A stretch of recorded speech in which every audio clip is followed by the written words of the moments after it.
video I'm about to play for you, I think says a lot. It says a lot about this moment, about where the Trump administration stands on the actions that they're taking and their inability to really comprehensively justify what's happening that's now led to, among so many deaths, 3 American heroes and service members losing their lives after an Iranian strike on a US military base. And, you know, Trump, one of the things that supporters of Trump will say to give him a compliment is, well, he's so available to the press. He does these long press conferences constantly, multiple times a day. And you go, hey, yeah, he does actually gaggle with the press, talk with the press a lot.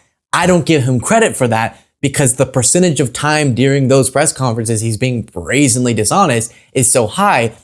It would probably be just as valuable for him just not to talk to the press, given how dishonest and destructive he's being. So no, I'm not going to give you credit for being a liar a lot. Just because you do it a lot in front of the press doesn't make it a good way of engaging with the press. Okay. But that underlines a truth about Trump, which is that he does talk to the press a lot and takes a lot of questions, even if his answers are dishonest. And this weekend, unless I missed something, I've not seen him do anything live in front of people. None of his addresses to the nation have been live speeches like normally presidents would do when we're going to war. You'd have an address in the Oval Office or something. He's posting these edited, pre-recorded videos, and that's it. The press isn't invited to engage with him, press him. And then look at this. Often he'll get off of his plane. The press is waiting there. He'll talk to them. This time, as Asen put it, Trump takes no questions after landing at Joint Base Andrews.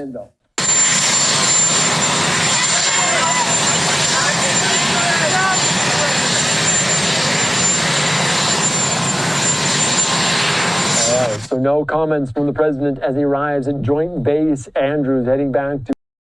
Very unusual, given what's happening right now. When anything else major is happening, he wants to be, his brand, his strategy in politics is to constantly flood the zone with his face, his likeness, his words, so that he controls the narrative. Here he's posting short videos, vague, opaque, and then literally, well, maybe not literally, but nearly running from actually being pressed by journalists.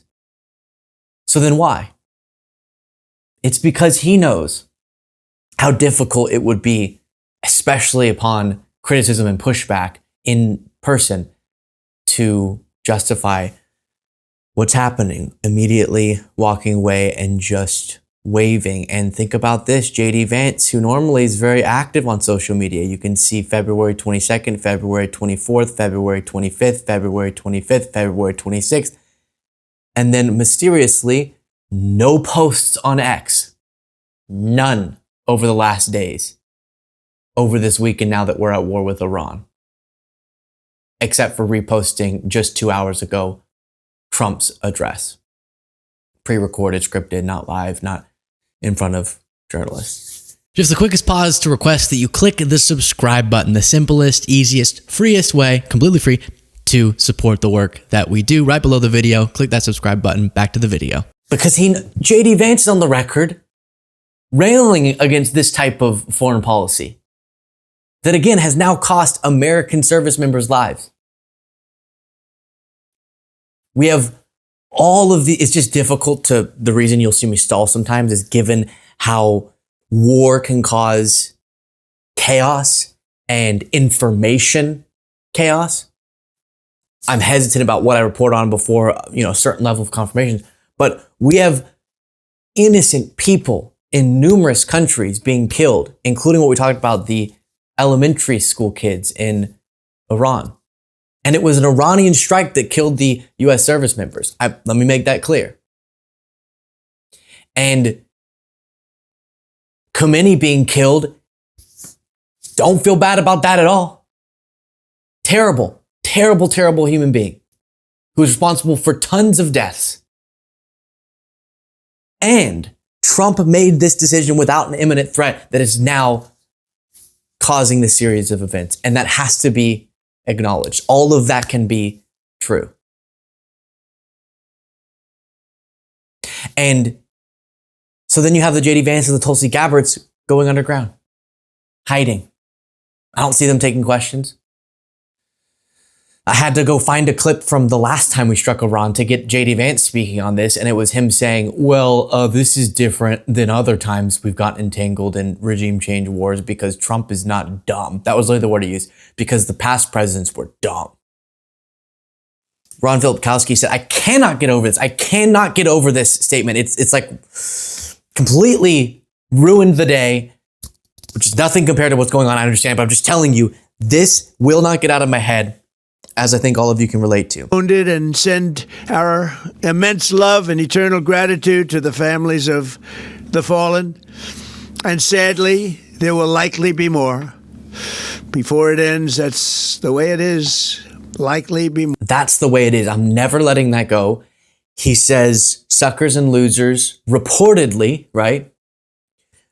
But confirmed by multiple people, including his own former Chief of Staff General, John Kelly, that he called fallen soldiers suckers and losers. Because why would they go die for something that doesn't directly serve them in that moment? That's how I structure my entire life, is how Trump is thinking. So he denies that. But you know what? Obviously it was true. I mean, think about how he spoke about John McCain. But now we have this, him saying that's the way it is. So then Ron Filipkowski says, but when his country called for Trump to serve, his daddy's tenant faked a bone spurs diagnosis so someone else could go in his place. For everyone who says, or excuse me, for everyone else, that's the way it is. So when it's Trump, I can't. I would never risk my life, he says.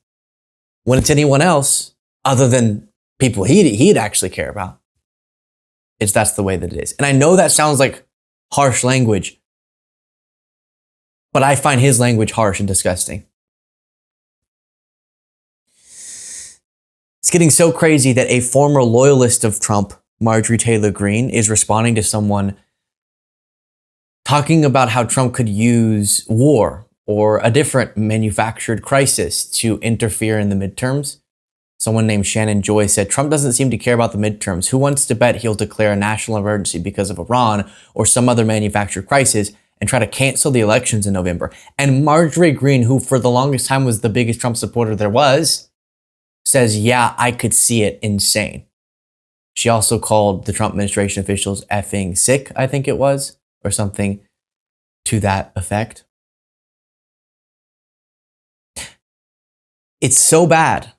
And Trump's declarations that he may, or the leaks we found out about how he's drafting an executive order to declare a national emergency so that he can seize the voting process in the country instead of it operating the way that constitutional elections are supposed to run, which is run by the states and localities. But he's trying to think of a way of taking over that power through his federal government executive branch to control it himself in the midterms. So no, I don't. Well, I know it sounds crazy to imagine a president trying to, whatever that means, cancel, which logistically, how would you even do that? But would he be willing, aside from could it happen? Well, yeah, obviously, of course. And that's why even Marjorie Greene is saying I could see it. You have Midas Touch saying, this is how Trump's ambassador to the UN responded to news that 3 U.S. service members were killed and multiple others injured. And this is Ambassador Mike Waltz saying, freedom is never free. And of course, the incredibly brave heroes who fight for our freedom when that fight is necessary. They do uphold a value of freedom not being free. And also, a phrase like that doesn't justify an unnecessary war being waged that is costing those lives.